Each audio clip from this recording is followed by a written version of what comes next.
Yay. I call to order the City of Bloomington Board of Zoning Appeals for June the 18th, 2020. Roll call, please. Clapper, Here. Burrell, Here. Husky, Here. and Throckmorton. Here. We have approval of minutes from the April 23rd meeting. Do I have a motion, or are there any comments or corrections? Comments or corrections, and so moved to approve. You have a second? Second. Okay, can we have a vote, please? Burrell, Yes. Husky, Yes. Throckmorton, Yes. and Clapper. Yes. 4-0. Okay.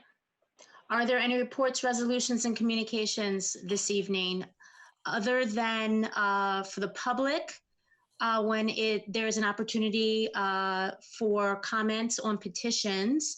We're asking people to go to the participants, which will bring up the list of everyone on the right side of your screen, and you'll have the opportunity to raise your hand, and that will notify us that you wish to address the petition. So that is how we will know that you're out there and wanting to speak to a particular petition. Is there anything further? It might be. Oh, It might be helpful to say that where the two spots are for public comment, just so while we're presenting, they know that there won't be any questions raised during the presentation by the staff. Sure. So just typically in terms of our process, after the staff report is given and the petitioner has an opportunity to add comments, it comes back to the board for questions and clarifications, and then there's an opportunity for the public to address the petition at that time, and that will happen at every petition cycle. Thank you. Sure. Okay, so this evening, we have one petition that's continued to the July 23rd meeting, and that is AA-08-20, the Annex Group. This evening, we have on the docket 3 petitions, the first of which is V-44-19, Randall McLaughlin. The second is V-11-20, Indiana University Health. And the third is V-12-20, Dell Bax. So we are ready for the first petition. Staff report, please.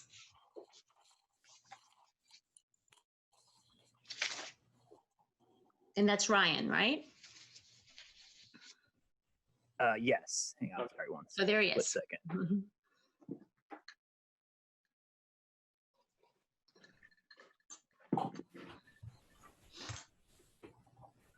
Okay.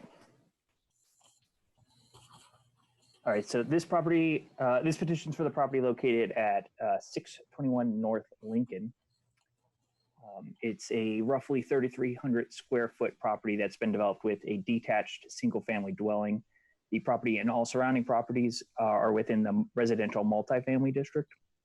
Surrounding uses include detached single family dwellings, multifamily dwellings, and the property fronts on both North Lincoln Street and East Cottage Grove.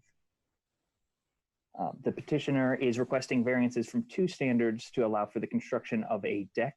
The first variance is from front building setbacks. The second variance is from impervious surface coverage maximums. These photos are of the deck, which the petitioner will require a variance for. The photo on the left was taken from Cottage Grove facing south. The photo on the right was taken from Lincoln Street facing west. On September 12th, 2019, the department issued a notice of violation to the petitioner for the deck, which encroaches into the required front building setback and caused the property to be in excess of the maximum impervious surface coverage for the RM district. The UDO requires that the RM district be at or behind the front building setback of 15 feet from the right-of-way or the block face average, whichever is more. The front building setback along East Cottage Grove was determined to be 15 feet from the right-of-way, as the block face average was less than the minimum 15 feet. The deck encroaches 6 feet and 2 inches into the front building setback along North Lincoln and 15 feet into the front building setback along East Cottage Grove. The steps and deck encroach an additional the steps of the deck encroach an additional 4 feet, 3 inches into the front building setback along North Lincoln. The total the deck encroaches is 12 feet, 5 inches into the front building setback along North Lincoln, and again, 15 feet, the full 15 feet into East Cottage Grove. In the RM district, the UDO allows for a maximum of 40% of the lot area to be covered by impervious surfaces. The lot area is roughly, or the lot area is 3,310 square feet. Prior to the placement of the deck, the 45% of the lot was covered by maximum impervious surface impervious surface. And after the placement of the deck, it is at 48% of the lot is now impervious surface. Injury is found with the requested variance from the front building setbacks. The requested variance from front building setbacks will have negative impacts on public space and public safety. The creation of the deck further increases the amount of structure directly adjacent to East Cottage Grove. This, along with the deck's 6 foot 2 inch encroachment into the front building setback along North Lincoln, may cause negative impacts to pedestrian and vehicular traffic along those roads. Injury is also found in the requested variance from maximum impervious surface coverage. The creation of the deck reduces green space on the property and brings the site further out of compliance. No adverse impacts to the use and value of the surrounding properties have been found as a result of the requested variance from the required front building setbacks. The deck does not encroach toward any adjacent properties and therefore should not negatively affect the use and value of those properties.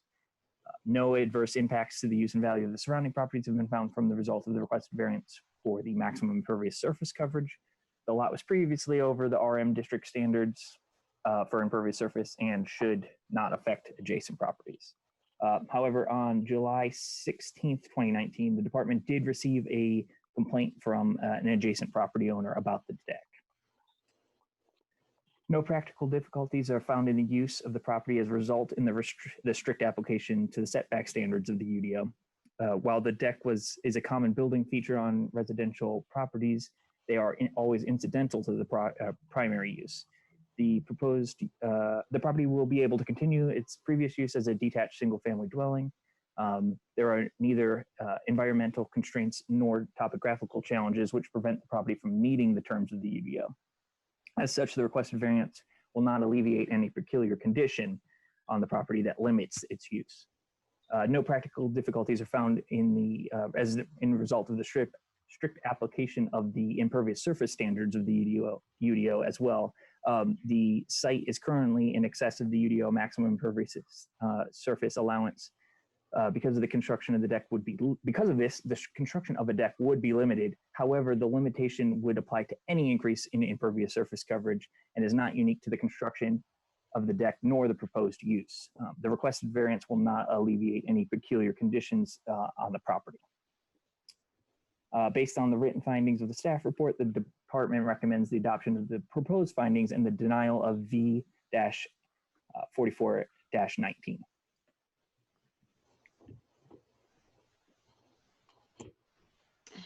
Thank you, Ryan.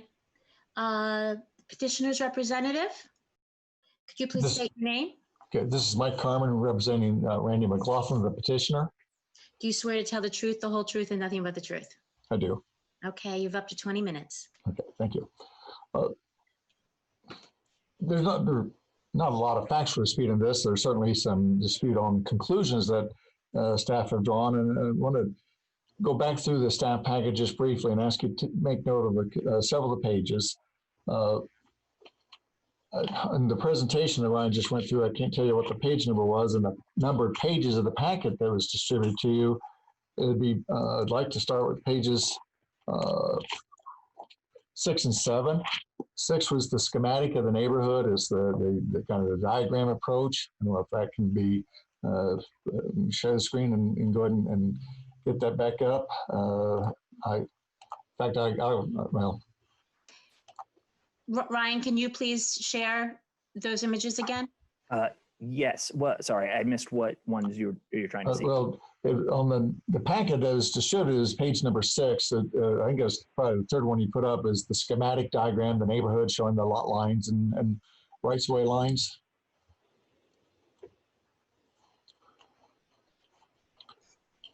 The overall, the aerial? Well, the arrow will be the next one then. The second one of the slide. city blocks, it's the full city blocks. There we go. That one, that's fine right there. Thank you, Ryan. Okay. So the red box you see is the subject property, 621 North Lincoln.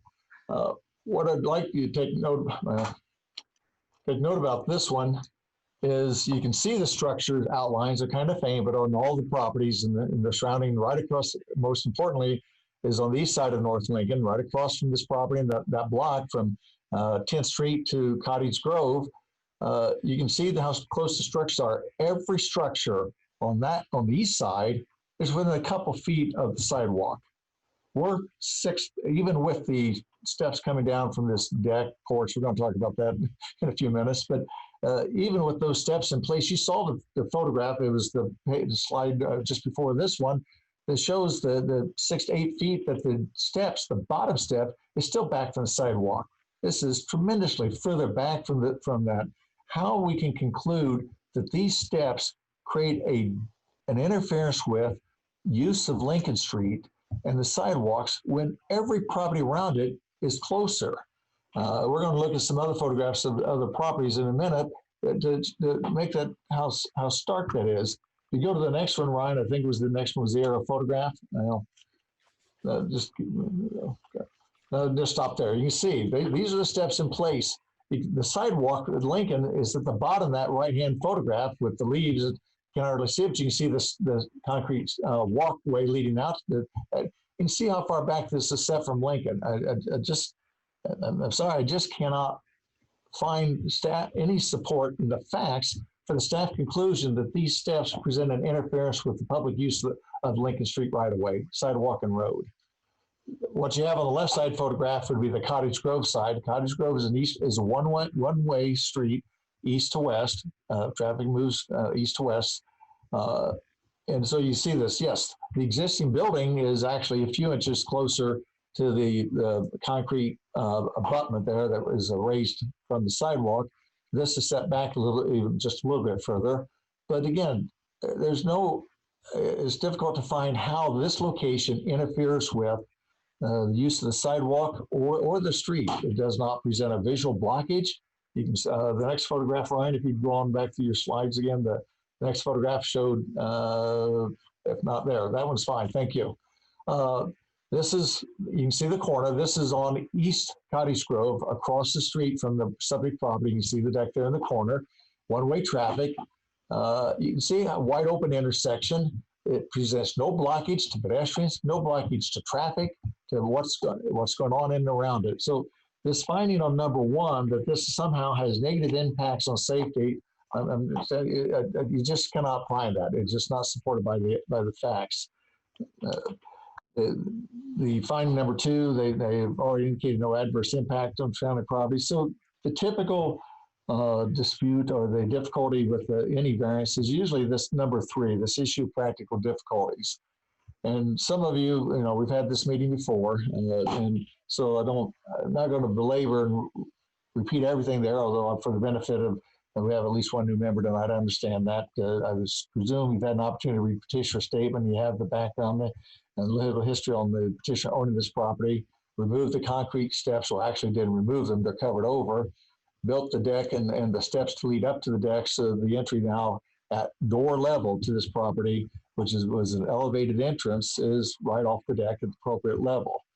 We actually learned a little bit in the last meeting from a neighbor who spoke in opposition to this, but we talked about the predominant construction in the neighborhood back in the beginning was with porches. And I would agree with that. Apparently, by his testimony, there was a porch on this property at one time, and that would certainly explain the elevated door, the entrance being well above grade level. You'd have to have an elevated to get up there, and then porch would make a whole lot more sense. If you drive around the neighborhood, if you've had the opportunity to do that, you can find that porches are a predominant feature of most of the homes in the area. With this impervious surface standard that Ryan has talked about, a porch cannot be put on this property. Historically, it had a porch and it was removed before this Mr. McLaughlin acquired the property. I don't know who removed it or why, but it was gone before he bought the property. We're left with just those concrete steps that's both unattractive as well as being not necessarily safe. No landing to stop on at the doorway, but the steps were gone. To even try to put a porch back would not be allowed under the standards that staff has quoted to you. If any increase in impervious surface, according to Ryan, is not permitted. It's already at 45%. This would put it up at 48 by his calculation, and anything above 40 would not be permitted. So there are practical difficulties in making reasonable historic use of this property, which had been a porch. Now, I would submit there's no functional difference between the porch and what we're calling a deck. Well, it's just a name. What is the difference between a deck and a porch? They're at the same location, serving the same function. We tend to call this a deck because of the nature of the materials. It has the appearance of the railing and the treated wood lumber construction of what we often see as decks. But I'm going to go to I think I can share screen now and go to some other materials. And are you seeing now some photographs? Okay, thank you. I'm seeing nod ahead. Thank you. Appreciate it. I'll go through these quickly. Our property is 620 North Lincoln. This is standing on Lincoln, early morning hours, so we have early morning shadows. Sorry about that. Standing on the street early morning when there's no traffic around. Of course, this time right now, there's not a whole lot of traffic around anyway, but this is just northbound view on the road. If you're staying in that same place, looking to the west, traffic around the corner, you can see there's no obstruction to view for traffic moving northbound. This is the same place looking to the east for the traffic coming from the east, which would be the one-way traffic. And you see it's wide open and no obstructions. This property is two properties south on Lincoln, same side of the street, just two properties. I'm sorry, this is a different one. Sorry, northwest corner of Washington, about a block and a half away to the west of this. This is Cottage Grove, same street we're talking about. This is the structure that's been there for years. Actually, this is a reduced size from what it used to be, and that's been there for years with no apparent interference with public safety for passengers, whether pedestrians or vehicles using Cottage Grove or the sidewalk. And I cannot explain why several of these got inverted. I could not get that stopped. This property is about a block and a half away on North Lincoln, just as you go a little bit further north. And same type, similar construction, treated lumber, fronting right on Lincoln Street, just like ours is. Just has to be a little bit different color wood.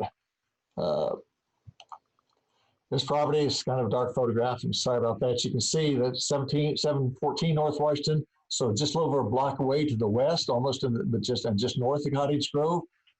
Major deck construction fronting on North Washington, comparable to Lincoln.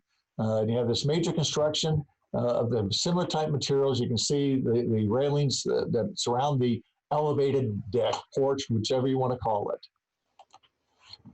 North Lincoln, just again, a little bit north of where we are. We're close to us. We're at 621 North Lincoln. Here we have 508 North Lincoln. Fronting on Lincoln again, same type of construction.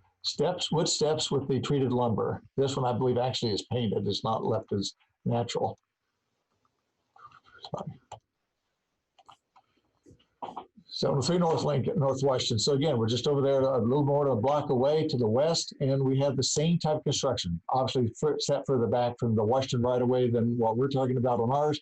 But in terms of the materials and the design and the nature of it, so my point is the nature of the construction. There seemed to be some concern last meeting. The questions raised about it being a deck, not a traditional porch.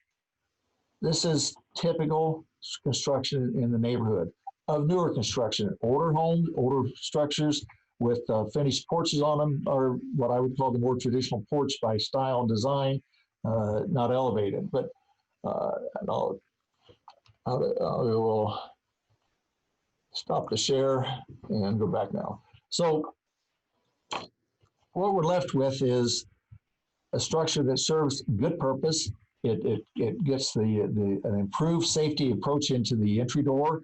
It gives a little bit of a reasonable use of the property with the elevate, with the deck, porch terminology, causing no problem to anyone. It may not be the traditional porch, which I think the neighbor who spoke last time would much prefer to see, but I'm gonna tell you, under the standard of the ordinance, even that wouldn't be allowed. It would require variance to even allow the porch. I disagree with one of the staff conclusion. I would ask you to relook at it. If you look at the photograph of the deck, you saw the construction. It's the typical wood boards, spaced. There's a half an inch, 3/4 inch space in between them. When you read, and I submitted this material last time, when you read the definition of impervious surface in the zoning ordinance, this deck is not an impervious surface. An impervious surface blocks, hinders, or prevents the water into the soil. This deck is elevated. You saw the space under. You saw the grass growing under it. It is elevated. Water goes through the deck. It doesn't run off. Some would run off the ends of the boards a little bit, of course, but onto the ground. But the boards are spaced. There's gaps in between them. The rainwater goes between the boards and enters the same ground it would do without the deck there. Nothing has changed. There is no increase in impervious surface. It's the facts. It's not an argument. It's just the way it is. And so I would submit that the variance to the impervious surface is not required. And you actually have the ability to make that determination. But to the extent that you think it contributes in some measure to impervious surface, Ryan's calculation was it increases it 3%. I would submit that it doesn't do that, but even if that is a modest, inconsequential increase that allows the construction of a reasonably useful and actually important feature to the property to add the elevated porch/deck to improve the entrance, that it, again, doing no harm to anyone, and it does relieve the practical difficulties. We cannot improve that. We cannot even enlarge the steps. We cannot even add a landing to the steps if we go back to the concrete steps without a variance, because according to staff, anything is going to increase the impervious surface, so we still have to have variance. It's impossible to do a reasonable safety improvement as well as just an enhancement to the property that this deck with the steps represent without a variance, and would ask that you would approve both variances, the impervious surface, which I think is unnecessary, but I ask you to prove it in any event that it does relieve the practical difficulties. And I would ask you that find that the deck and the porch steps arrangement present no negative impact, present no harm to safety for the use of the public right-of-way, sidewalk, and/or road. Would ask you to approve both variances. Thank you. Thank you. Okay, back to the commission for questions or clarifications of the staff or the petitioner. Anyone? Well, sure, I'll go to staff first. Ryan, let's just go over a couple of these things. So let's go through point number one. Tell me a little bit about the setback and encroachment. Is the 12 feet 5 inches from the right of way, is that part of the issue, or is it simply how that adds to the impervious surface? So yes, part of the issue is the encroachment. It encroaches into both setbacks. The RM district has very particular standards in that it's a build-to line with a 15-foot setback. They're supposed to be set back further. Whatever's more, unlike other districts which have whichever's less. So they're very clear in their guidance to have the building.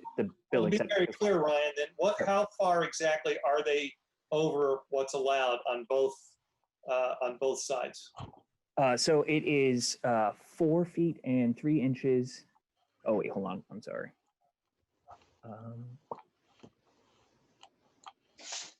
So they have 6 feet 2 inches and an Yes. additional 4 feet 3 inches on one side.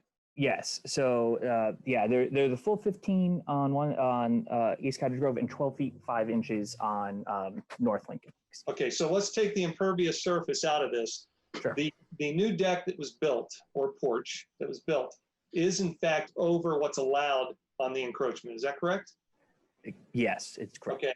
On top of that, you're saying that after they built this, no matter what the materials are, you're making the argument in addition that it goes over the impervious allowance, the impervious surface allowance. Is that correct? Correct. Okay, so taking that out of the equation, they're still in violation by encroachment. Correct. Okay, so that's on number 1 and number 2.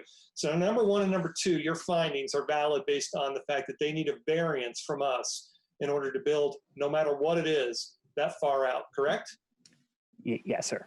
Okay, thank you for being, I'm just trying to be real concise because of Zoom. I don't want to get too wordy here. Okay, and then the final part of that is there were a couple of items brought up about the rest of the neighborhood. This is an issue because this is new construction. Is that correct? This is a newly constructed deck, porch. Yes. Okay. So what's happened here is they have chosen to go over the encroachment on their own without abiding by the ordinance, without first seeking a variance. Is that correct? Yes. Okay. So it is to the petitioners, it is on the petitioners' side, their responsibility that they should have sought out permission before they built this porch deck. Yes. Is that correct? Okay. Yes. Thank you. Thank you, Ryan. That's very good. Thanks for, sorry, I just want to be real concise. No. Anybody else have questions? I have a question. Ryan, does this encroach on any easements? Are there any easements all around, or is no easements there? It's just the setbacks we're talking about. It's only the setbacks. There were no easements that we found. Okay, thank you. Are there any changes at all to the property since the last time we met and had this discussion? There haven't been any new developments, no. Ryan, was there any distance that the owner could build in front of the house before it would actually become an encroachment to the right of way? Yeah, so there were depending on what the development was, they had about 3 feet of available development, and then some things are allowed to encroach additionally. So like steps are allowed to encroach 6 additional feet. So. Right. So when you say 12 feet 5 inches, are you counting the steps as well as the encroachment?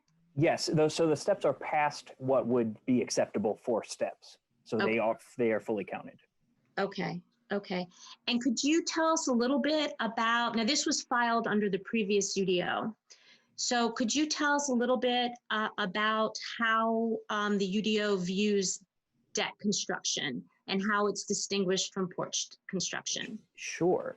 So give me a split second, pull it back up. But so a deck is an accessory structure which is typically constructed of wood, elevated from ground level and open to the sky. Decks may be freestanding or attached to a primary structure. Whereas a porch is an uncovered, enclosed accessory structure projecting from the main wall of a primary building. So it's a similar, but is different definition. And does the UDO give any guidance as to where porch construction is appropriate versus deck construction? Yes, so decks are allowed to encroach into side setbacks, and they are not allowed to ever encroach into front building setbacks or front setbacks, whereas porches are allowed to encroach. I can give you the exact number if you give me a split second. But yeah, a porch is allowed to encroach into 6 feet into any setback. So if the owner had chosen to build a more traditional porch, they could have exercised that right and utilize that further encroachment? With the right construction, potentially. With the right construction. Yes. So the fact that it's a deck kind of exacerbates the issue, because they would have had the right to build a porch has more size in the front yard had they gone that direction. For encroachment purposes. For encroachment purposes in terms of the. Yes. Okay. Okay. So in some of this, so in some ways, this hardship is created by the type of construction. The type of construction does, yeah, it does add to the issue, the required variances. Okay. Okay. But in and of its, okay. Great. Okay. I had a couple others I forgot. So we were taken on a tour, Ryan, of different construction of porches around that area. But part of them appear to be older, so not new construction. Are there any in that area that we saw from the plaintiff, petitioner, sorry, from the petitioner that were new and would also be cause for a variance to be required, or were these all older and allowed? So I don't know many of them, in fact, most of them, but I do know that the particular hanging point, especially of last time, was the stairs directly south of them at, I think it's 615. That stood out that were red. Yes, yes, those were definitely built prior to the UDO, and so they would be allowed to continue existing as a legal non-conforming.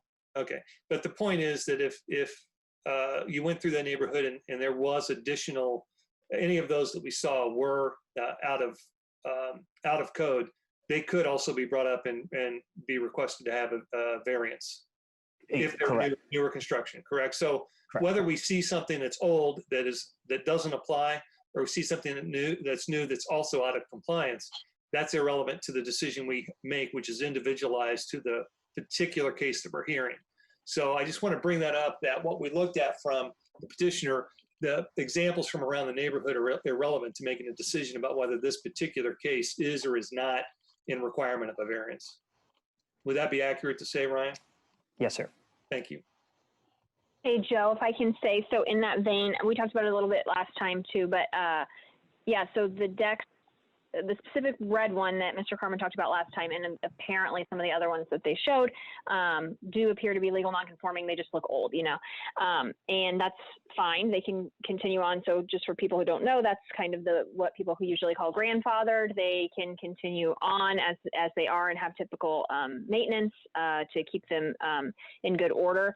But the type of deck we're discussing tonight is not one that was preferred by the community when we redid the UDO in 07, and then when we just redid it again last year. These same rules that Ryan is describing and talking about tonight are still going to be applicable.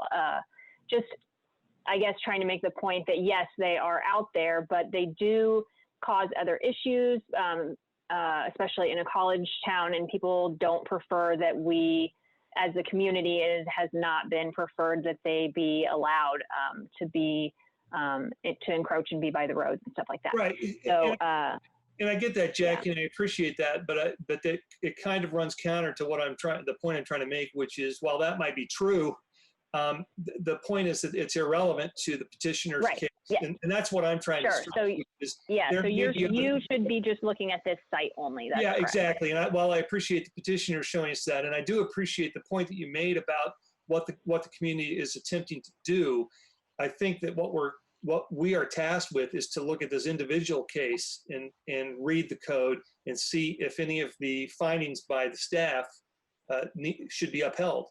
And yes, so for sure. I don't mean to sound ungrateful for that No. view, and I appreciate it. I just want to make sure that those who are listening and those and the petitioner understand that we're judging it based on this case. Yep, that's very true. Okay, thank you. Thanks. Any other questions from commissioners? Yes, Cassandra. So when we talked last time, I understood that there wasn't anything else that could be built there. And now I'm hearing that some type of porch could have been constructed. Can you tell me a little bit more about what that would look like? So the question was regarding setbacks. Setbacks, potentially something could be constructed. Impervious surface, they would not be able to construct anything. So it's two questions, so two different answers, but yes. Can you tell me about what could be built if we disregard the impervious surface requirement? What could be built there? So there are certain things that are allowed to encroach into front building setbacks. Decks are not one of those. Porches, steps, things like that are allowed to encroach. So it's really depending on what exactly is being proposed that would change what would be allowed to be built. A porch that was exactly like this wouldn't be allowed to be constructed, Okay. but potentially could. A porch that did meet the requirements, how far could it go? How big could this porch be? So it can go 6 feet, it can go about 9 feet away from the Cottage Grove, and then about 6 feet toward Lincoln. Because they're allowed to encroach 6 feet. So, I'm sorry, Barry, go ahead. no, I was gonna say, so just following up, Ryan, so that would alleviate the need to have to come to the board for a variance, a setback variance, but they would still require a variance from impervious surface. Correct, yes, they still would require that variance. I'm just doing some math here. So with that difference between the 9 feet and the 15 feet, and then we're looking at 6 and 12, would that actually make a big enough porch to be useful? That would be up to the petitioner. Okay. And then the other question was the distinction between a porch and a deck. Was that made purely for aesthetic reasons? It sounds like there were some practical reasons as well related to the way it's used and the impact that has on the neighborhood. So yes, porches are aesthetically different, is a big chunk of it. Decks have generally handrails, things like that, whereas porches are a much more permanent structure attached to the front of a building, used as like an entryway, whereas a deck is an area where you might hang out, for lack of a better term.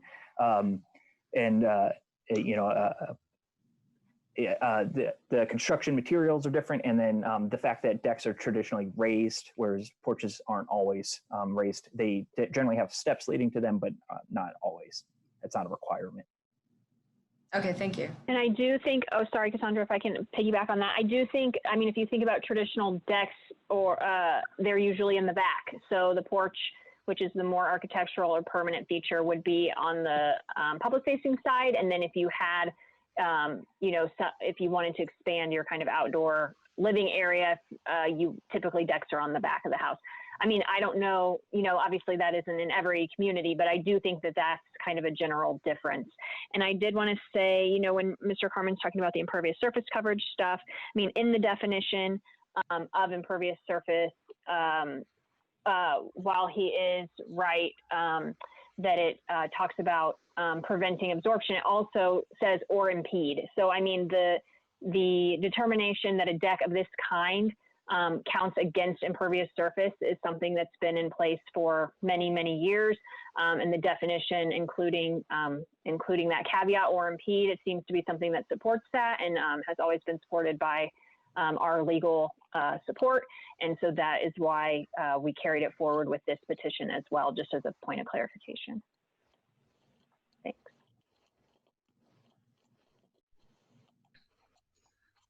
Anything else from the commissioners at this time? If not, we are open to the public. Is there anybody who would like to speak to this case? I see one hand. Yes. Hello, could you please state your name? Can you tell me if you can hear me first? We can hear you. Mm-hmm. My name's James Ford. Do you swear to tell the truth, the whole truth, and nothing but the truth? Yes, ma'am. Okay, you have up to 5 minutes to comment. Okay, I would first like to quickly respond to Mr. Carmen's points, even though they may not be considered by the committee. But he first mentioned that the houses across the street on Lincoln are awfully close to the street, and that it's true, but that's the only block in the entire neighborhood that is close to the street. The rest of the neighborhood, everything is back away from the street. In fact, in that particular block, the historic limestone sidewalk is intact, the entire block, except in front of this one property. He then mentioned that the porch, there was a historic porch there that he said was removed. Oh, we do not hear you now.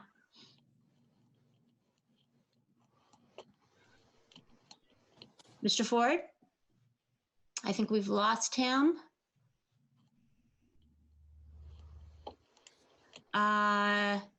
Let's see if he comes back on. In the meantime, is there anyone else who would like to speak to this petition? Anybody from the public? Jackie, do you see anyone? I do not see any. Let me check Facebook really fast and see if there are any comments. Okay. No, none there. Oh, No, I don't see any. It says it. Oh, let's see. He just like hung up. So let's see if he tries to get let's back see. in. Might try to come back. Okay. On. Sure. Yeah.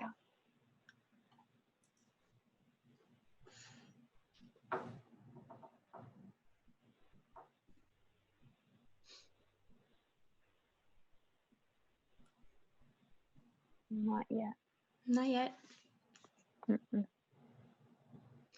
Mr. Ford, if you're out there. Well, this is something that doesn't happen in real meetings. It's true. We don't lose petitioners for public members of the public. No, he hasn't. He's not back yet. Oh, shoot. Okay. Yeah. Perhaps we can listen to the petitioner, and then when he comes back, Let's see if he'll violates our policy, if that's okay. Yeah, I think that's fine. Let's go back to the petitioner for final comment. I don't know. Mike, you have 6 minutes. Thank you. And can we also stipulate that he's able to reply to the petitioner if he does call back? I mean, to the public if he does call back? I don't see that would be a problem. We will extend that courtesy to him. Sure. All right, thank you. Actually, it should be brief, I hope. With regard to the definition of porch and deck, and it's a distinction without, it's a difference without a distinction, without a difference, however you want to phrase that. I mean, they're both uncovered. They serve the same function. To say most of what Ryan and Jackie, when she had a chance to add to it, talk about what is a deck, what is a porch, doesn't come from the ordinance. It's not part of the definition. There's nothing in definition that says a porch is on the ground, a porch is not elevated, or can only be of certain materials. They're both open to the sky. They're both attached to the main structure. I would say that in common jargon, we use the word deck for something that looks more like this. But if that's the issue, are you saying all we need to do is go out and close the bottom of this deck so that it's not elevated, it's structured from ground up? We'll just put the lattice work and put sidings below the deck level, the floor level, and now it becomes magically a porch and now it's okay? You're not saying that. I wouldn't expect you to. But that's really the essence of those comments about difference between a porch and a deck. There really is no functional difference. The reason for showing the photographs of the other properties, it was not they're doing it, we should be allowed to. It was specifically on the issue of the staff finding of harm, of interference with safety. You have within stone's throw of this property, a half a dozen other properties with similar structures, similarly positioned, similarly placed, and the one just at 615, just right down, much closer placed. And out of all of that, there's zero evidence of any impact on public safety, which is what finding number one the staff has asked you to make and recommend to you, a finding of adverse impacts on safety by the placement of this. And yet the evidence would tell you that all around it, there are properties just like this or much closer to the right of way that have never, there's no evidence from anybody tonight, from staff, the report, whatever, that indicates that there's any problem with safety on any of those other properties, despite their proximity, despite the nature of the structure, despite the open to the air wood railing structure, that none of that presents an negative impact on safety. So those properties are valuable not because they did it, let us, but to demonstrate that is what's our evidence. What is our facts of public safety or not, except to look around and be presented with what actually exists now and say, and what does it do? It tells you that there's not a problem. So I come back to that argument again. And the last issue of permission is Mr. Throckmorton raised that issue, should have gotten permission. The petitioner statement tries to cover this, and I didn't reread it tonight. It's in the packet. I read it last time. I presume you've had a chance, when you studied the packet, it would have read through that as well. But what he told you in his statement is when he decided he wanted to put the structure on here, I'm going to call it a deck. When he decided to put the deck on, he looked around and saw what else was being done on other properties. That doesn't say, again, they're doing that, I'm allowed to, but what it told him was it is permitted. What he saw was existing construction of these kind of elevated structures, wood structure on most of them, and that it was obviously permitted or presumably permitted because it's being done all around him.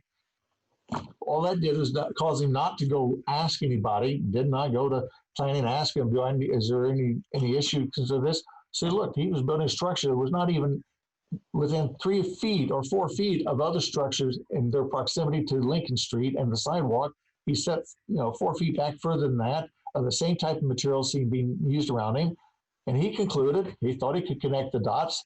That's being done. I'm doing less intensive, less encroachment to the right of way.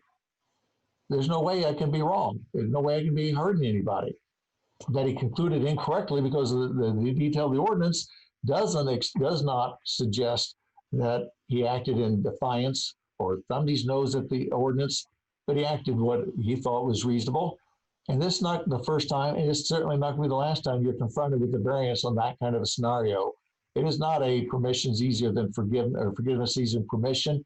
It was no permission was believed to be necessary given what he saw around him, and he happened to be wrong. So yes, it's an after the fact request, but it's already there and would ask to keep it there because it works, it's helpful, it's an improvement, and it poses no harm to anyone. Thank you. Thank you. Am I on? He was back and gone. Is he gone again? Yeah, here he is. Is he back? Yes. Mr. Ford? Yeah, come. Yeah, he's back. Yeah, great. Okay. You have 4 minutes, Mr. Ford. Yeah. Sorry. I was just about to say that a deck is not covered, that a porch is an integral part of a building. And I know he had some pictures of what he called decks. All of those except one predate the UDO. The one in Lincoln and 9th does not, and that should have been a problem. But the other ones were all fairly old. Since I can't really address architectural issues, I think I'll stick with the variance criteria. The first one, the public health, safety, morals, and general welfare. I don't really know what general welfare is, but as far as public health, since it's been up, there's been skunks that hang out underneath that deck. And in terms of safety, it seems like when students are going to be partying on it, they could just fall right off of it onto the sidewalk on the north side of it. And I guess that ties into morals, partying in the neighborhood. I guess general welfare could include architectural characters, since decks really belong in the backyard and not on the front yard. You say there's something about, somebody mentioned that the value of the properties are not affected. Well, I would argue that they are affected, that anything that degrades the appearance of the neighbors' houses will lower the value of my property. This property has been owned for decades by the same person, and at some point there was a mention that he wanted, for safety reasons, he wanted to have a landing there so that they could open the door and not fall down the stairs. Well, he could have done that decades ago, but instead of putting a landing, he put up a deck.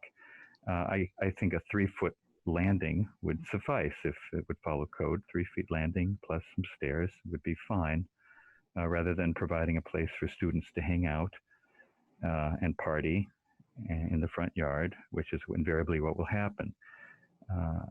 I believe that he added this because, well, there's just supposition that it was added not for safety reasons, but because he knows that when houses have party decks, they're easier to rent to a bunch of partying students.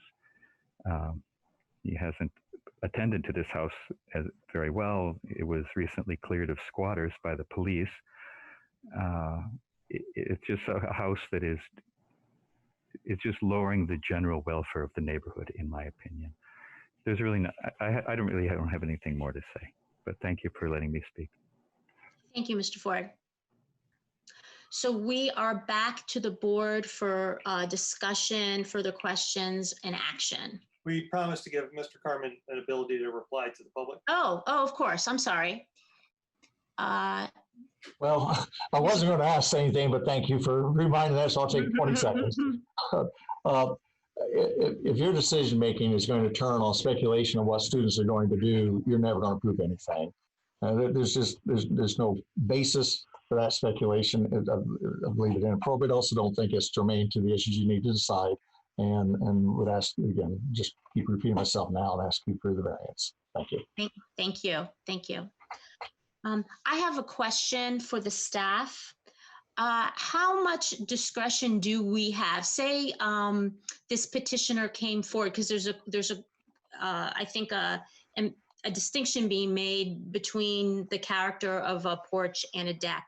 How much discretion does the board have if this were to come forward? If this were to have come forward configured in a different way, and that would be considered a porch? I mean, architecturally, because at this point, it seems to me if a porch were constructed in an appropriate manner, it would not have required a setback variance. Am I incorrect in that assumption? That there? Sorry, Barry. I think, Ryan, you correct me if I'm wrong, but I think that the dimensions that it is at now, even if it was a porch, would still have required a variance. Is that right, Ryan? Yes, it would have. Okay, but Yeah, something. so like there was a possibility to do a porch here, but it would be smaller than what this is. And yeah, this would still have been encroaching. Okay, so nothing of this size could have come Correct. forward, but something else could have been built without encroachment. Yes. We believe so, yeah. Okay, thank you. Any other questions or thoughts? The only comment was the bringing to the attention of not asking for or not checking into zoning ordinances in the building of this was not to impugn the character of the owner. Looking around and seeing what other people did 20 years ago probably isn't the best way to make a building decision. And most people who own buildings and rent buildings happen to know that there are ordinances. So I didn't mean to impugn or imply that it was a build now and ask for forgiveness later. I meant to imply that someone who owns a building should know better than to just build this, especially in Bloomington, when there's so much information out there that's available about how we do have ordinances and building codes.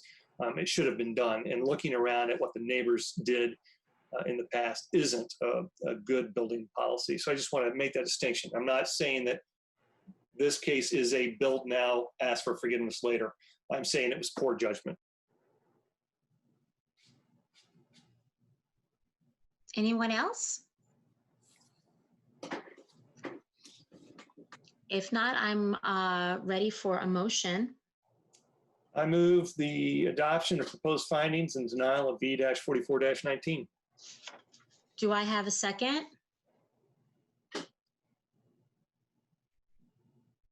Anyone? Yes. Okay, Flavia seconds it. Any comments before we vote?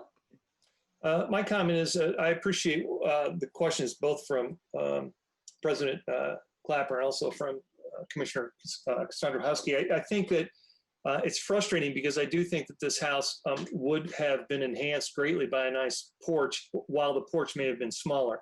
When we first met on this petition a few months ago, there was discussion about the primary reason this was built was for a safer egress and ingress into this building, because we could all see from the construction of that old porch, if you want to call it that, but mostly steps, it was dangerous to get into that building on the front. I certainly sympathize with the homeowner here that that was not appropriate. But I do think working with the city, working within the ordinance and asking for an appropriate variance would have met with a perhaps much smaller porch in the front, but it would have been appropriate for this building and would be one step in returning that neighborhood to following the guidelines of what the UDO is looking for. Thank you. Anybody else? If not, we're ready for a vote. A yes vote is for denial, and no is for a support of the petitioner. Correct. Second. Exactly. So the motion is to deny V 4419. Okay, Clapper, Yes. Burrell, Yes. Husky, No. and Throckmorton. Yes. Okay.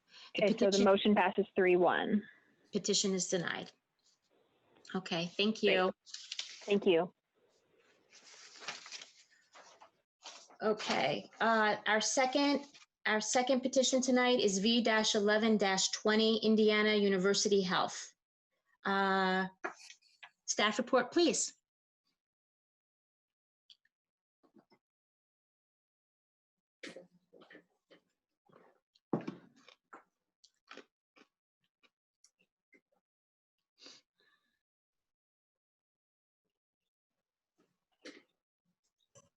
Can everybody hear me?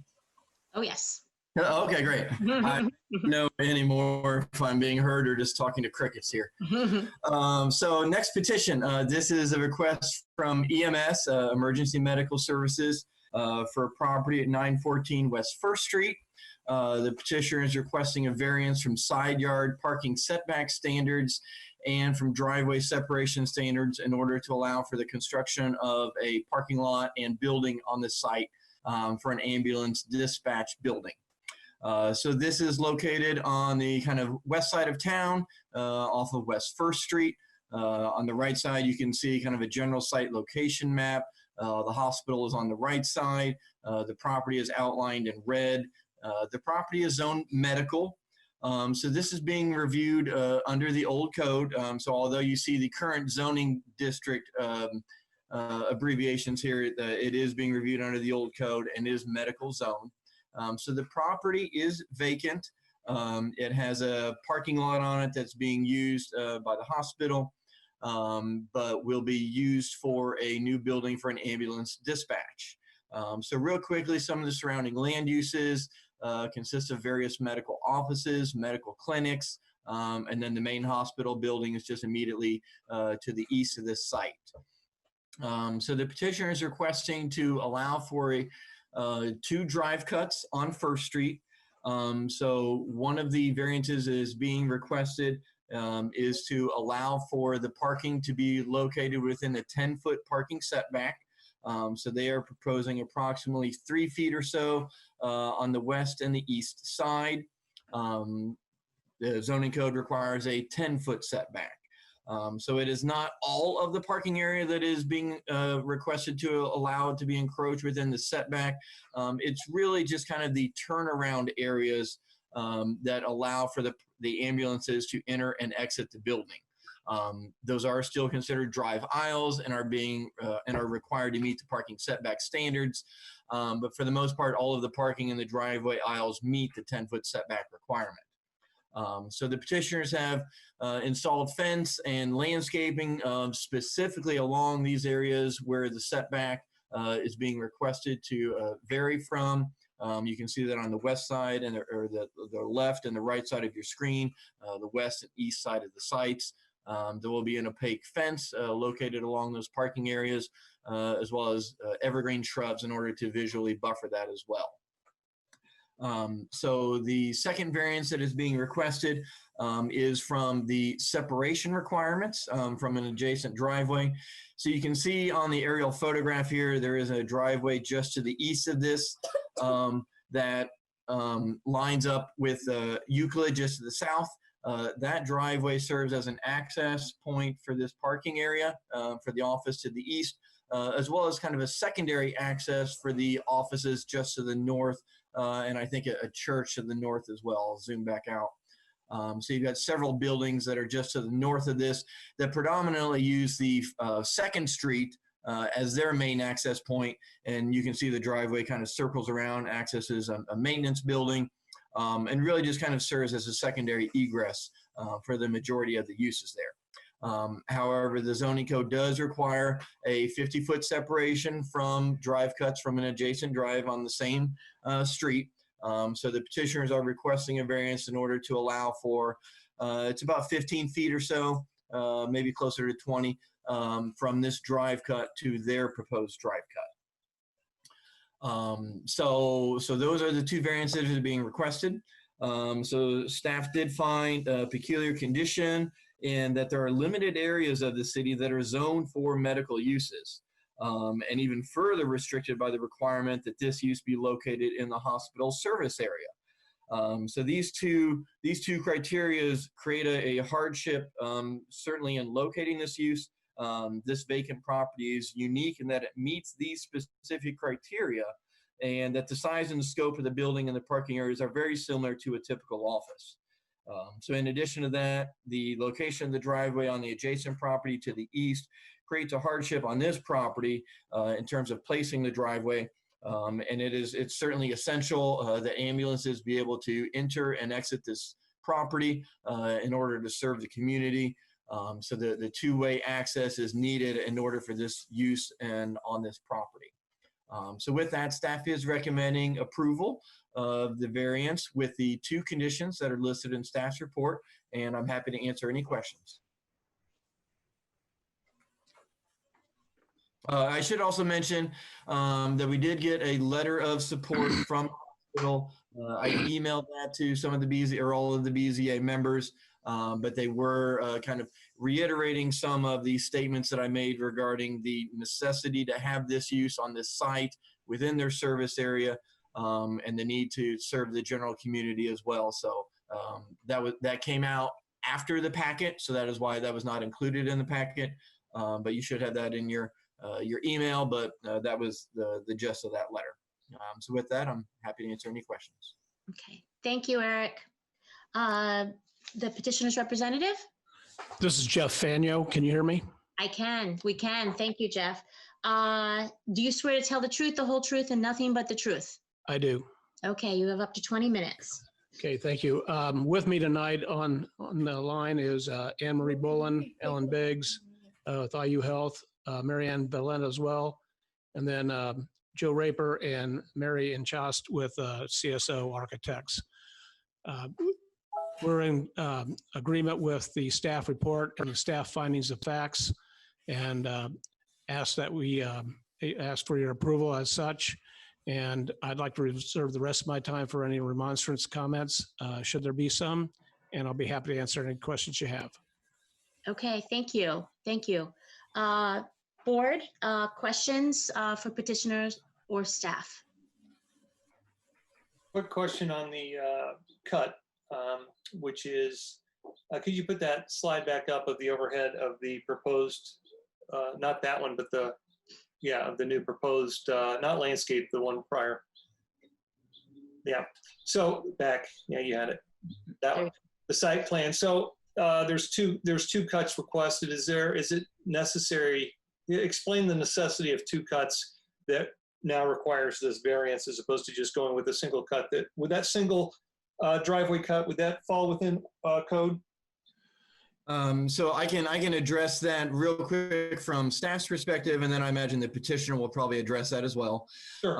So the building will have bays on the west and east side to have 4 ambulances inside the building.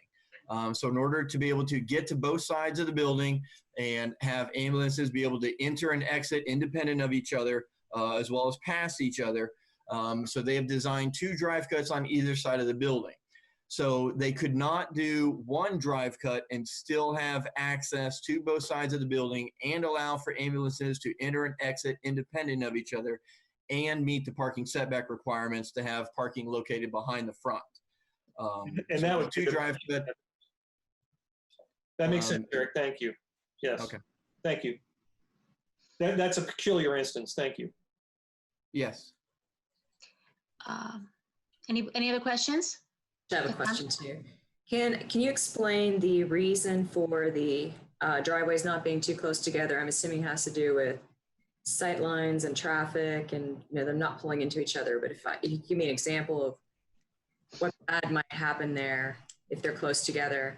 And then also, I just want to confirm that the landscaping and the things that are meant to buffer the lack of setback or the sight lines there, that it wouldn't affect the ability for anybody coming in and out of the adjacent drive to see the ambulance.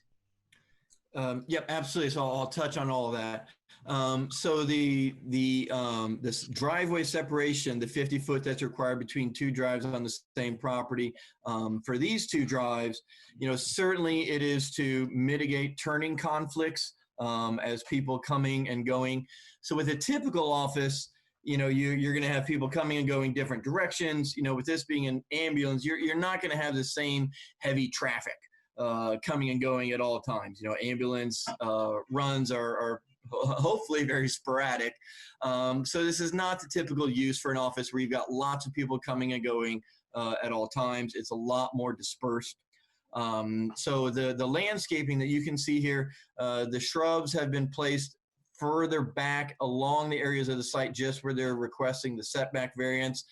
There will be other landscaping installed along the parking areas as required, but along the street where the drive cuts are, they will just have the required street trees, and so there's no other landscaping that is being shown there that would have any conflict with turning sight lines. Thank you. Eric, so none of the trees that are there now will remain? The ones along the street, all of those are coming down and new trees are being planted? Correct.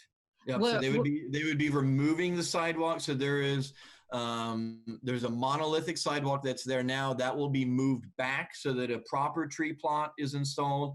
So the street trees will then be installed in the required tree plot. So those existing trees have been evaluated and there's no value being assigned to them? I mean, those are mature trees. I know that the health of them might be somewhat in question, but were they looked at? If it's possible to save them, then we will continue to look into that. However, they are required to move the sidewalk back and establish the required tree plot.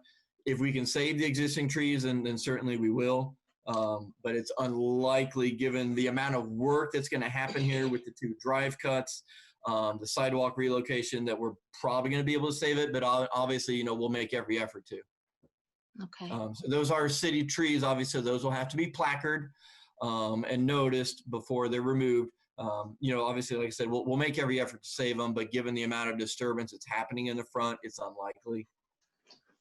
Okay. Other questions? Yes, I have a question. So given that we're going to have two driveways and then a driveway that's 15 feet to the east, is there any safety precautions? I don't know, lights, something that can go on when the ambulance goes out so people don't get out? Or do they have enough room to just stop and see what's happening? I guess they will hear and they'll see the lights. This is Jeff Faneuil for a response. There is excellent side distance along First Street and between these two drives, and the ambulances, when they leave the bays, will have their lights on, so there'll be a visual warning from the ambulances themselves. Typically, they don't turn their sirens on until they get out onto the public way, unless they feel it's necessary. But there will be that visual aid for anybody between the two drives.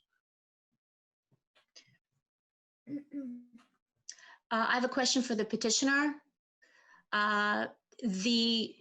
So on either side behind where these ambulances will be pulling out of their, of the building, so we're going down to 3 feet.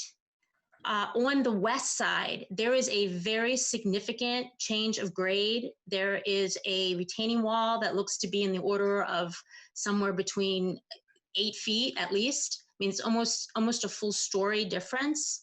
Could you please address, are there going to be bollards or anything along that edge? Because since we're minimizing that setback, it seems as though that there could be potentially a dangerous situation there. Yes. Close to the front, there is a retaining wall on the property line that was constructed for the office building to our west, and it varies in height from about 4 feet, and I think it goes up to maybe 7 feet or so. It might be 8 as you go further to the north. we're actually having to cut our site down. As you notice, that site sits pretty high up, and there's pretty steep slope going in the driveway getting there. In order to have slopes that an ambulance can manage, we've had to lower the site, and effectively we're lowering the unrestrained fill height between the two properties. I don't have the numbers exactly in front of me, but I think we're cutting in 4 to 5 feet in that area. So there will not be that elevation change in the future. Now, to stay off the adjoining property owners, we're actually having to construct a retaining wall on our side of the property, about 4 feet off the property line, back in the area that we're landscaping. We are thinking about approaching that neighbor and saying, hey, can we grade onto your property and not have to build our retaining wall, but we designed this so we wouldn't have to have that permission, and we can have a safe condition. Okay. So there's not going to be as high of elevation change as what is there today. Okay.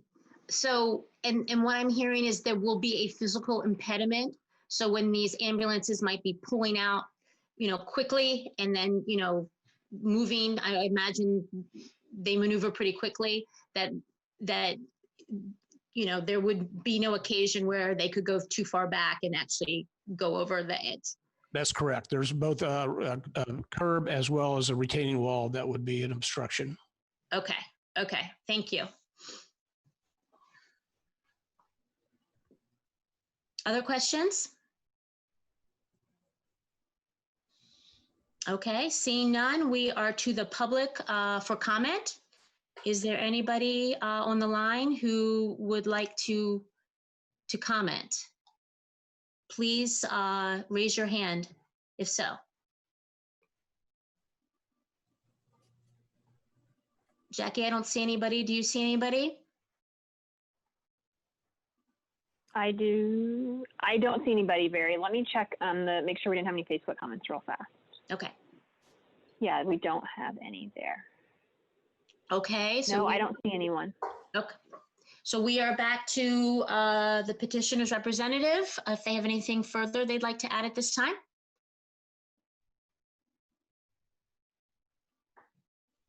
No.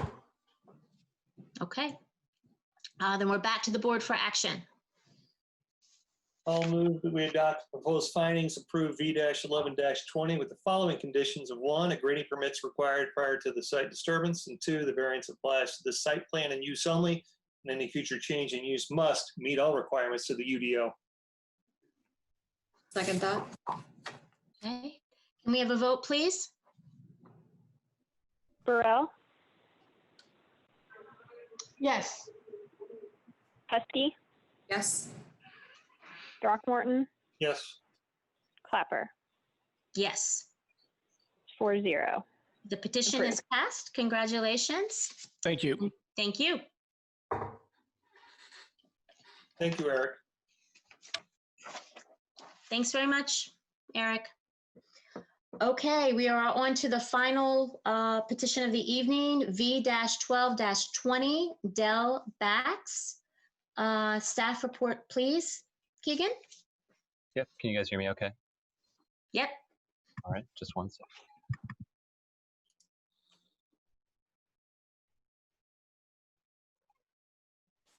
Right, so yeah, this is for the petition located at 1016 West Kirkwood Avenue. We have the location map here.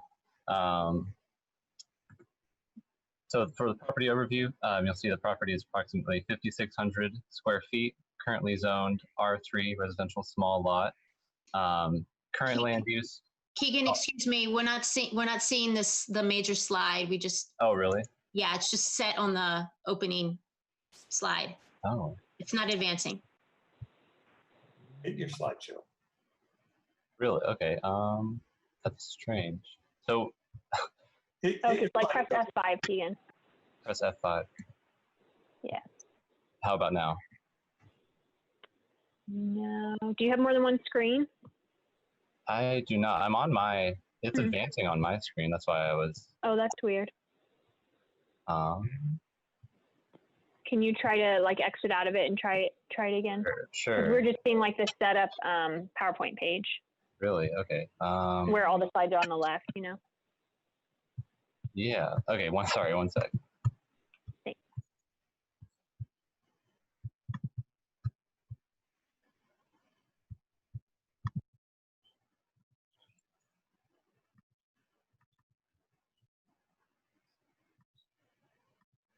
How about now? Can you just click on the second slide and see if, I mean, even if we could do that Sure. on the, Well, it's when I click, I mean, it's, yeah, even that's Yeah. better. oh, it's so it Yeah. does go for you, but it doesn't. Okay, that's really weird. It's just Okay. not the screen, that's all. All right, sorry about that. I'm not sure why. That's all right. So, yes, we'll do this. So yeah, current land use is single family. Proposed is single family as well. The surrounding land uses, north, west, and east are single family. To the south is the Rose Hill Cemetery. So the petitioner is requesting a variance from side building setbacks to allow for a 3-foot side building setback in the R3 zoning district. The previous structure that was there had a 2-foot building setback, which is kind of typical for houses in that neighborhood. The proposed structure would have the 3-foot side building setback from the property line on each side. For the R3 zoning district, new constructions are required to have a 6-foot side building setback. While this lot is below the minimum lot width for the R3 zoning district, the UDO does allow for a reduction in the side building setback from 6 feet to 4 feet. The minimum lot width for R3 is 50 feet. This lot is 40 feet. So the UDO would allow for a 4-foot side yard setback in this zoning district. Here is a site plan. I don't believe to scale, but just to clarify, this is for the 3-foot side building setback.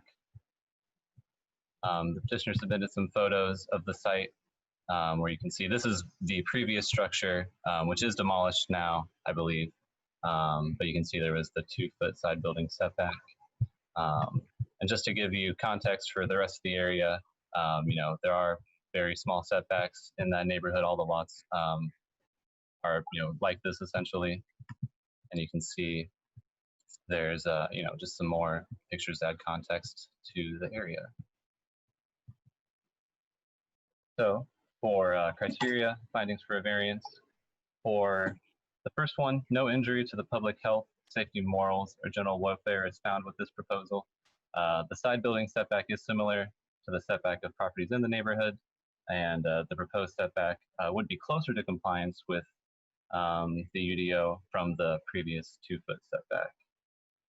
For number 2, no negative effect to the use and value of adjacent properties is found with approval of this variance.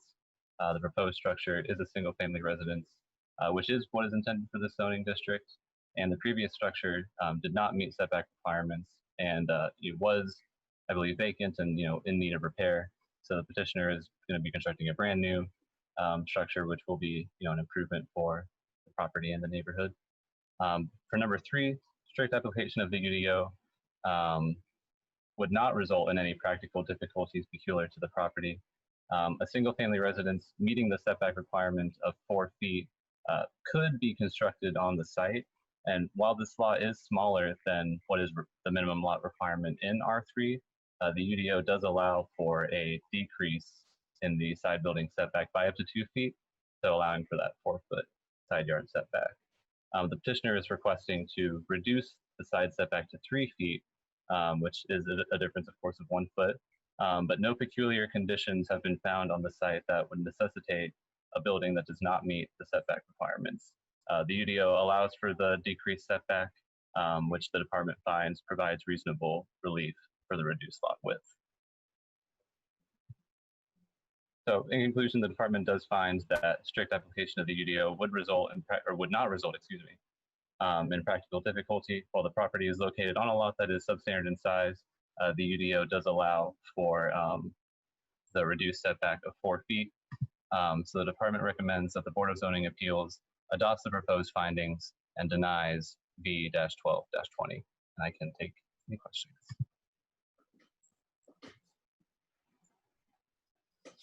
Thank you, Keegan. Petitioner's representative?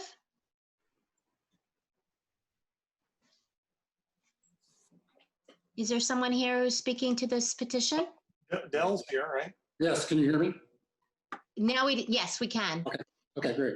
Could you please state your name? Dell Bax. Do you swear to tell the truth, the whole truth, and nothing but the truth? Yes. Okay, you have up to 20 minutes to present the petition. Just want to do like a 60-second background of my wife and myself. We moved to Bloomington in 1990 with Sunrise and Hallmark. Purchased property on Loudon Road, built a new home there. In 2000, both of our kids were out of college. We decided to downsize, ended up buying a house over here on County Line Road by Rolling Meadows Golf Course. It was a 1940s limestone, and we completely redid it top to bottom. We just love redoing stuff. During that time, we got involved with the golf course itself. The course itself was bankrupt. In 2016, I worked with the bank trying to negotiate some pricing to where we could end up buying the course and trying to get it back. In its prime, it had like 40, 50 employees and a ton of active golfers there. So we bought that and closed on it in 2017. So we're going into our 4th year now. Completely redid the course, clubhouse, added a restaurant, and right now we have 42 employees, 25 full-time through the off season, and then 42 during the golf season. But what we're looking at now is we're going to retire soon, and the home we're looking at to build there is going to be our home. It's not going to be built for investment or rental. Our plan is to blend into the neighborhood the best we can. We want to do a bungalow type house, similar to all the other houses in the neighborhood. We're asking for a little bit narrower variance to match up with the other homes next to us, behind us, and on both sides. We did have a new survey done about 2 months ago. And actually those photos that I took, there's actually the house to the west is about 18 inches from the property line. And the house on the east is about 2 feet, 6 inches now. So it's a little bit off center. So what we're asking for, originally we were looking at 2 feet, but we, after discussing with Keegan, we came up with a 3-foot petition for variance. And we feel that's going to fit in the neighborhood. If you look at the satellite photo, those 6 homes right there in the bunch of the area on Kirkwood are all, 2 feet or less. And I feel if we go to 4 feet, the home's not going to look consistent with the rest of them on the house or on the street. And I think we all agree that Kirkwood can use some revitalization, and we really like to be a part of that. And of course, we want to build as widest house as we can on the property, but it is going to be our primary home and retire there. So yes, we'd like to be considered for the extra variance. Where it's going to be a very nice home, and hopefully the neighbors and the street will, start revitalizing the area. I think that's it. Okay, thank you. Uh-huh. Okay, we are back to the commission for questions, clarifications.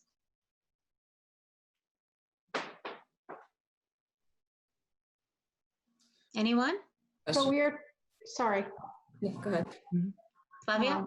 Yes, so we are talking about 1 foot here. That's why we're meeting about this 1 foot. Okay. This much. But wait, the total square footage would be close to 100, right? I mean, what's the total square footage we're talking about? If it's 45 by 2 feet on each side, but 2 feet total, 1 foot on each side, that's a considerable amount of square footage. Flavia, are we? Sorry. Bill, can you answer that question? Pardon? Yeah, go ahead. Dale, the question was how much square footage are you talking about losing if you fail at this petition of your home? It'd be approximately about 1 foot by 45, so 90 square, or probably 90 square foot total, 45 on each side. You're right, about 100 square feet or something. Yeah. Originally looking to do 2 feet, Okay. but we feel that would look nice in the neighborhood compared to the other houses. Ryan? Whoops, I'm sorry, Cassandra, did you have a question? One more question for you. It says that the UDO allows reducing the building setback by up to 2 feet. What does that apply to? I mean, does that apply to any property in the UDO, this particular zone, this particular neighborhood? I just want to understand what criteria that was based on. Sure. It was decided that it could be reduced by up to 2 feet. Yeah, so that's just for the R3 zoning district. For lots that are below the minimum lot width in the R3, they allow for that reduction. Okay, thank you. That's all I have. Ryan, 1 second. Oh, sorry, do you mean Keegan? I'm sorry, Keegan, hang on 1 second. I actually have to move my, for some reason this outlet is not working. I'm gonna lose power here. Oh, no, now I'm good, sorry, technical difficulties. There is no restriction on how deep the house can be built, correct, Keegan? Well, there is, of course. I mean, there's obviously a rear setback issue, but this is a very deep lot. Yeah, so this is, I believe the lot was 120 feet deep. I could check that, but yeah, so the house could in theory go deeper in the lot, and it would have more space for that. Okay, so in terms of size, the owner has the discretion in terms of how to organize the footprint to utilize their property. So the house does not necessarily have to be any smaller if the proportions were slightly changed. Correct. Yeah, this is Jackie, sorry. Yeah, so, it's a vacant lot, and the UDO calls for a 6-foot setback in this zoning district.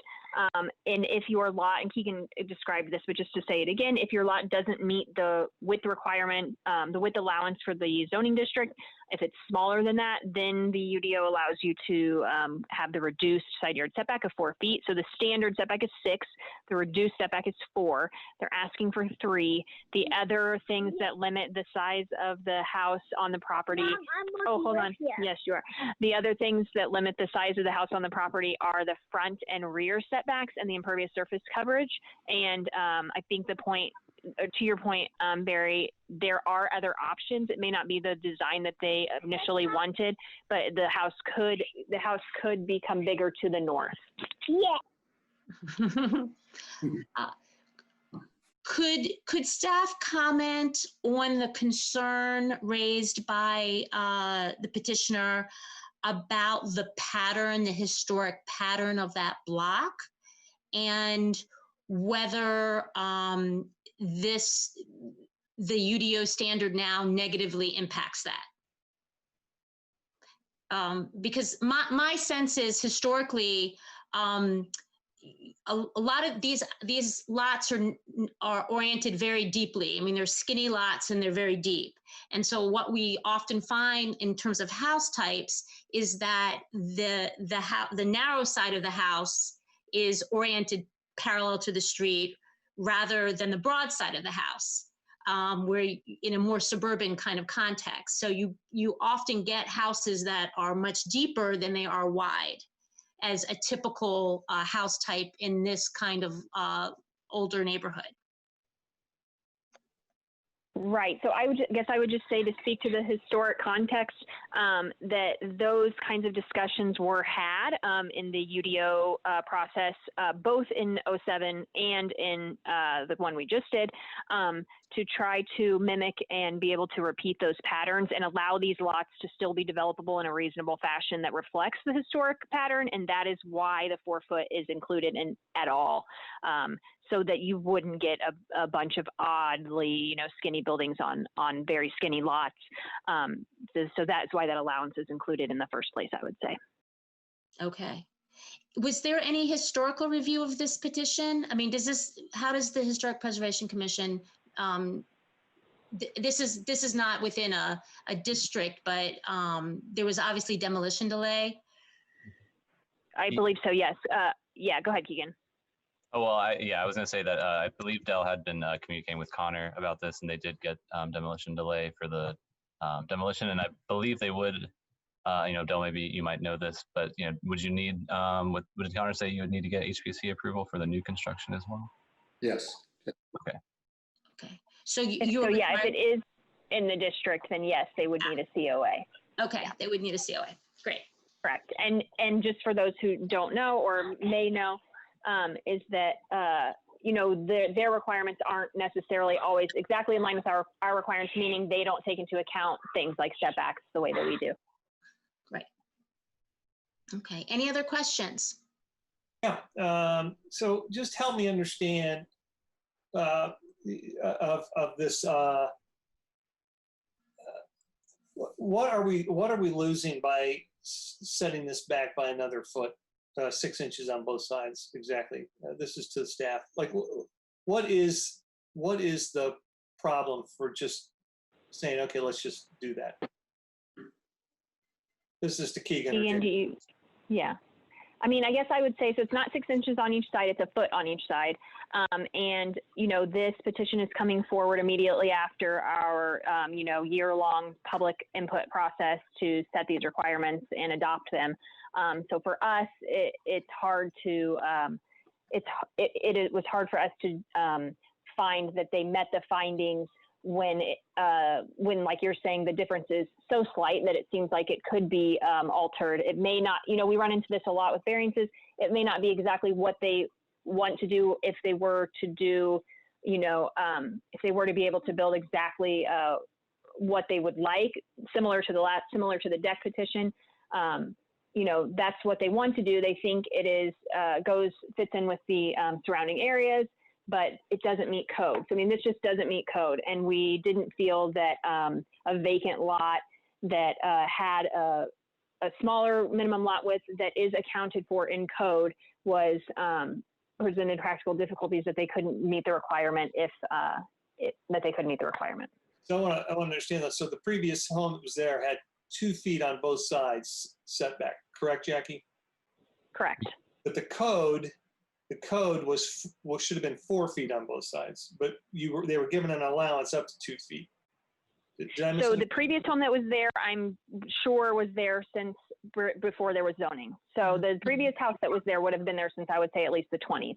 So, I mean, there would have been no setback requirement. And so that house would have been legal non-conforming and could have, gone on into the future in that way and been able to have regular maintenance and or, seek variances to do expansions, those types of things. But because it's gone, then anything new has to meet code, which we, often come to that I'm sorry, problem. So new code is 4 feet, though. 4 feet and 4 feet, right? New code is 6 feet, and then 4 feet is the allowance if your lot does not meet the width requirement of this zoning district R3. That's my mistake. Then I was thinking 6 inches. Okay, so that helped me understand that. Okay. Yeah.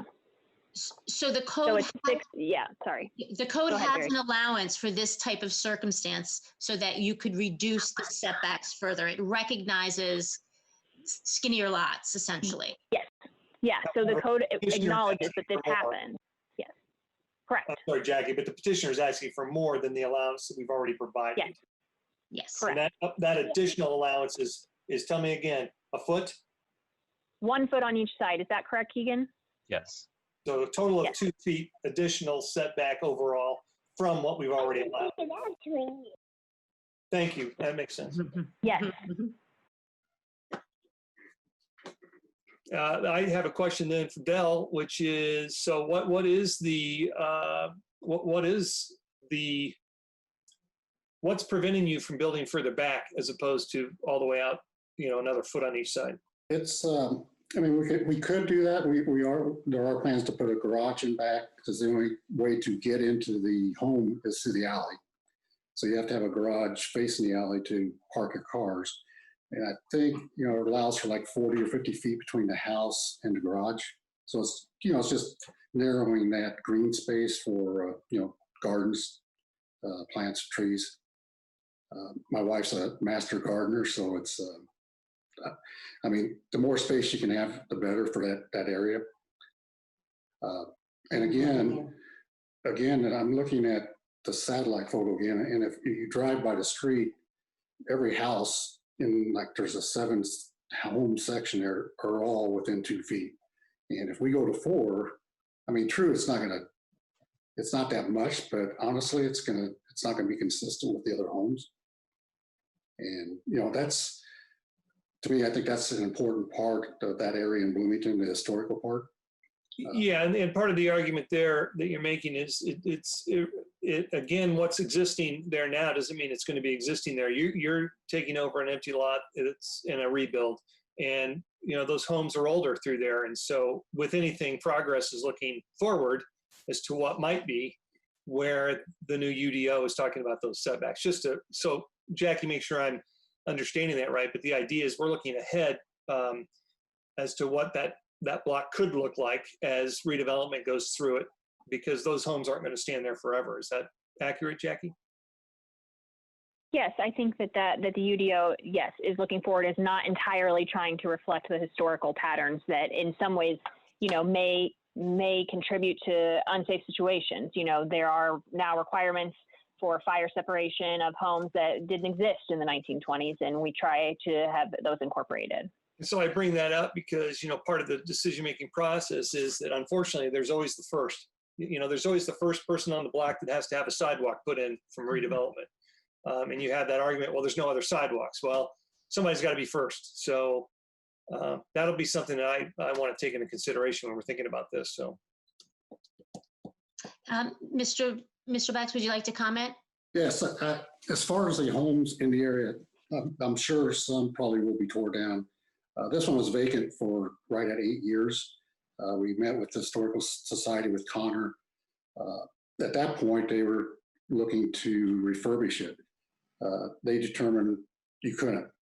But my understanding with the Historical Society in Bloomington is they really don't want to tear homes down. They would prefer remodeling. And I think someone mentioned new homes on that block. I would be surprised if there's a lot of new homes built on that block. It's probably going to be remodeled as far as the meeting we had with the Historical Society. They were pushing for us to,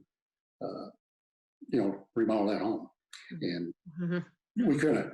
I mean, it cost a lot of money to demolish it, and it's flat now, but, I'm looking at the home that we demolished, and it's less than 2 feet from the line.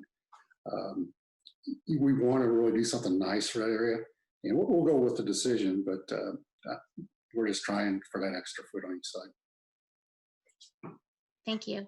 Keegan, can you please share the overall, the aerial again? I just wanted to take a look at the depth of the lots, because they struck me as even deeper than some of the others. It's 140 by 40, I believe. 140 by 40. Yeah. Mm-hmm. Yeah. So those are, they're well, a lot in the core neighborhoods. A standard lot would have been 40 to 45 feet wide, about 120 feet deep is a fairly typical.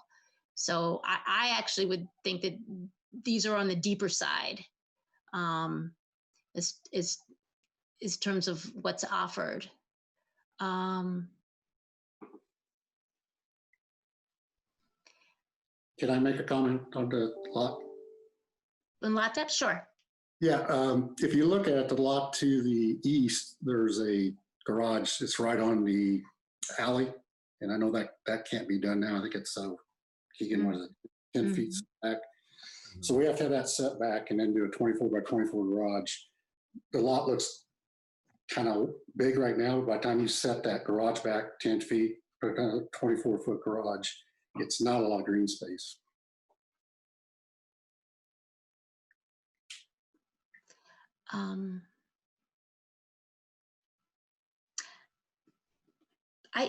This is a question. I don't know if anybody knows the answer on from staff. I haven't gotten into this in a while, so I know for commercial architecture, you know, can't be any closer to five feet to a property line and have a window. I don't know, and that's building code. We're not talking about zoning issues.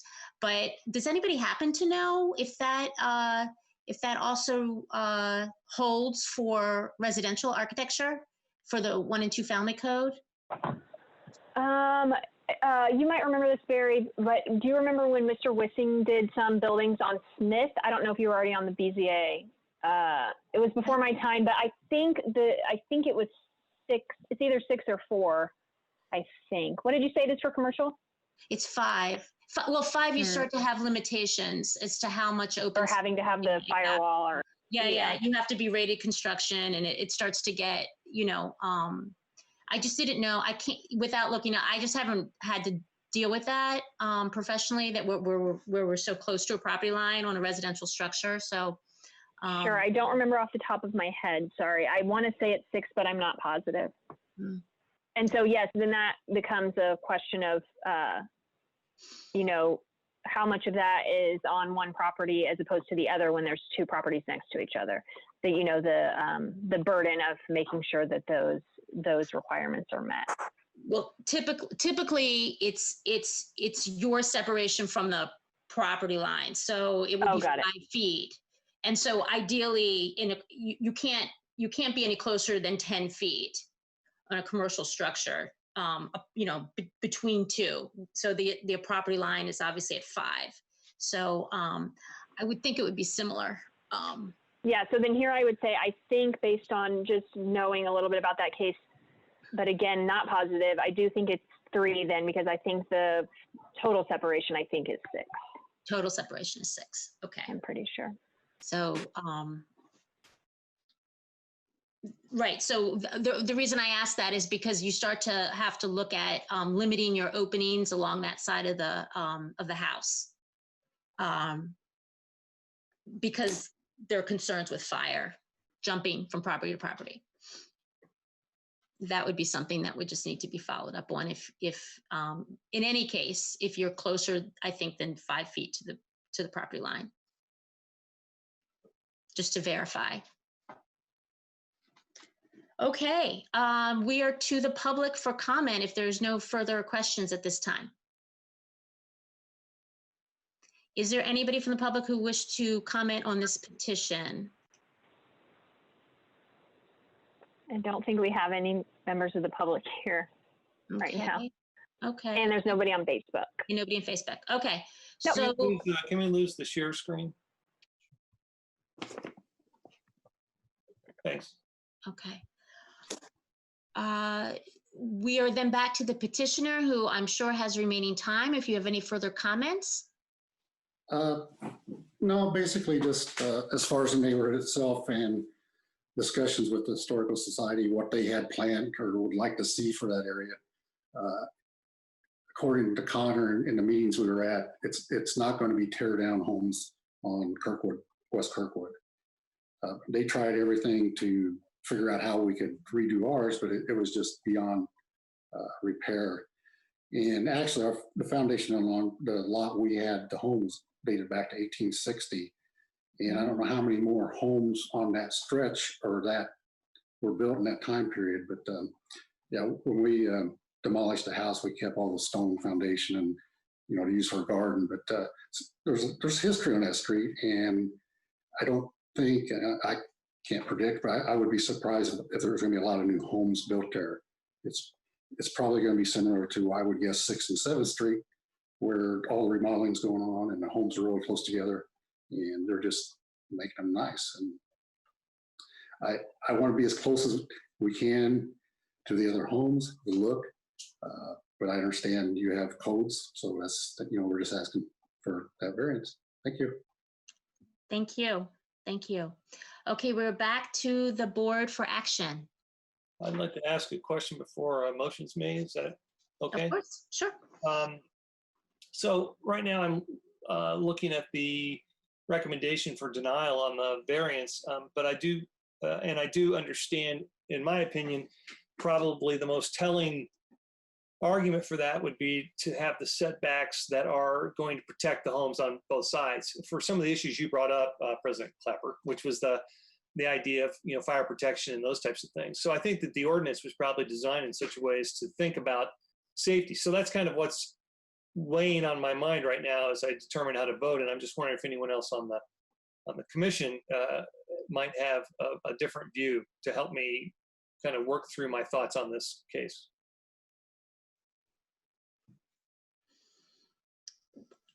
Well, I would say that, the ODO process was a long one, and there were, I think, in terms of the core neighborhoods and the sensitivities to those distinct patterns, our codes have gotten better with each iteration in recognizing those different sort of parameters and constraints. Because I remember 20 years ago, in order to build a house in the neighborhood, in any of these older neighborhoods that would remotely fit the patterns, you had to come in and ask for a bunch of variances because it was basically illegal. I mean, the way that the zoning was applied, it didn't recognize the unique patterns in the historic core neighborhoods. It was always very suburbanist orientation. And I think that with each iteration, we've gotten better at understanding and recognizing and valuing those patterns. And so I think that this last, the last round of thought that went into this ordinance recognizes these smaller lots. And I think when you decide to, buy into a neighborhood like this, it's an understanding that you're going to be much closer. You're going to have a lot less elbow room than you would in a lot of other, situations in Bloomington. And that these houses predominantly are oriented front to back rather from side to side.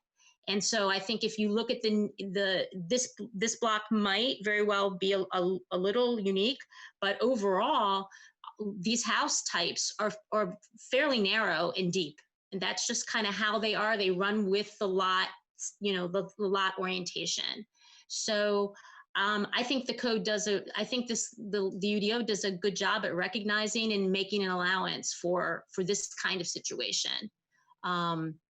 So I feel pretty comfortable that the petitioner can do a great project here and not really have to compromise much at all. And fit very well contextually into the existing block and sort of the fabric of the neighborhood. Within the code. Yeah, within the code. How it's provided by the code, yes. Yeah, I think so. Within reason. That's my take on it. Mr. Bax, the time has passed for input from the petitioner at this point. I'm sorry. Okay. Anybody else have some thoughts they want to share? Anybody else on the commission? I own a home in this neighborhood. Absolutely love it. And I think it's great that it's being improved. And I know that those lots along Kirkwood are particularly difficult. But at the same time, I agree that the board has really taken into consideration the needs of the neighborhood and tried to address those, and that there really are no peculiar difficulties here or conditions that would necessitate that extra foot. So thank you for that. Yeah. Okay. Yes. Mm-hmm. I do understand the argument of Mr. Bax. If you think of the houses as teeth, and if you have, a little separation between the houses, this will look like a wider gap. between. But it's about a foot on each side. Well, it will be 4 feet on each side. And I agree with Mr. Bex that the homes are not going to be demolished. The Historic Preservation Commission, they work hard at preserving the historical homes, and especially in that neighborhood. They will go for remodeling and keeping the existing. On the other hand, I particularly worked on a plan commission for the UDO, and we worked months, tireless months, trying to work all those details. So yes, it's I feel like we're talking about 1 foot here, but then we're also talking about, we just passed the UDO and it was just approved with those new codes. And unfortunately, that's always going to be the case for new building. The new building, the new construction is going to be always under the scrutiny of the new ordinance. And the older construction, of course, will be grandfathered in. So yes, I am torn because I have a heart for the historical neighborhoods, but I'm also been highly involved with the creation of the new UDO. So just a comment there. Thank you for Thanks, that too. Flavia. Thank you. Well, I'm ready to call the question. Does anybody have a motion? Do you want to go 3 for 3? Anybody else interested in making a motion? Flavia, Cassandra, no? I'll throw No? something out and you guys can vote it up or down. I'll throw it out. I move the adoption of the proposed findings and deny V-12-20. Do I have a second? I'll I second. second it. Okay, it's seconded. Any final comments? If not, we are ready for. I'll just make a final comment. I do want to say Okay. that I agree with everyone on the board, which is this is a very difficult decision. And I think it would be very easy for us just to say, forget it. But there was a lot of time and energy by a lot of people put into trying to decide what the future of that street and many other streets are going to look like. So I want our petitioner to understand that this is not a decision that, however it turns out, is done lightly. And I just feel it's important to stress that now because this is a thoughtful petition on your part, and I appreciate it. But I do think it's important to understand, and it sounds like you do, the amount of attention that's been given to this throughout the city. So before we vote, I just wanted to make that clear. Thank you, Ms. President. And I just would like to add that it is exciting to see some redevelopment because there are some properties that have really been neglected in this, particularly in this stretch of West Fifth and Kirkwood. And I think it'll help to kind of shore up some of those other struggling properties, neighboring properties. So thank you for the interest in the neighborhood and the investment. With that, I'll call the question if it's okay. You're more than welcome to. Okay, Husky, Yes. Throckmorton, Yes. Clapper, Yes. and Burrell. Yes. Okay. 4-0. So the petition is denied, but we wish you the best of luck with your project, and we look forward to seeing the new house there soon. All right. Well, thank you for your time. Thank you. With that, we are adjourned. Thank you. Thank you. Thank you all, planning staff. Have a good night. Thank you, guys. Bye-bye.